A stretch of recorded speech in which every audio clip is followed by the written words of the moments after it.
in a quiet little town, where rooftops whispered secrets to the stars and fireflies blinked like golden fairy lights, lived a curious girl named Nina. She wasn't very tall, and her hair always seemed to dance like it knew a song no one else could hear. Nina had a habit of staring out her bedroom window at night, whispering to the moon, "I know there's more out there." One night, just as the clock struck midnight, a soft humming filled her room.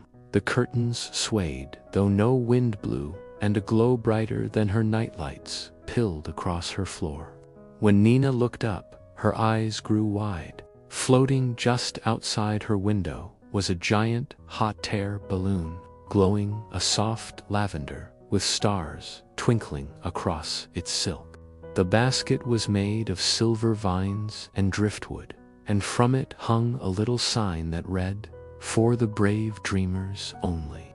Nina's heart thumped with excitement. She grabbed her sketchbook, tucked in a granola bar, and climbed onto the windowsill. With one leap of faith and a giggle, the basket caught her safely. Whoosh! The balloon rose into the midnight sky, past sleepy rooftops and over yawning mountains. The wind whispered stories in her ear, and the stars leaned in close, twinkling hello. Suddenly, the balloon dipped and spun through a swirl of silver clouds, then burst through into a new sky entirely. It was painted lavender and teal, and the moon wore glasses. Nina blinked.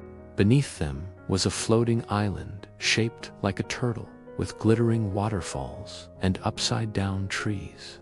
Birds with rainbow tails flew in figure eights, and flowers opened their mouths to hum lullabies.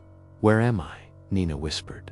A small voice from beside her answered, "You're in the land of what if." Startled, Nina turned to see a talking fox in a velvet vest. His tail swirled like smoke, and he held a golden compass. "I'm Felix," he said with a bow. "This balloon only finds dreamers who are brave enough to wonder." Nina smiled. "I always wonder." Felix grinned. "Then our first stop is the Cave of Echoes. But be warned, it tells you what you're most afraid to hear." They landed on a hill with grass like bubble wrap and slid down to a shimmering cave mouth. The entrance pulsed with blue light, like a heart. Inside, the walls reflected endless versions of Nina, older, younger, braver, smaller. Then came the voice, "You're not brave, you just pretend to be." Nina froze. "You dream big, but you'll never be enough." Her throat tightened, but then Felix touched her hand. "Everyone hears doubts in this cave," he whispered, "but only dreamers decide not to believe them." Nina closed her eyes and whispered back, "I am enough." Suddenly, the cave sparkled like someone had thrown 1,000,000 diamonds in the air. The voice faded, and the walls melted into light.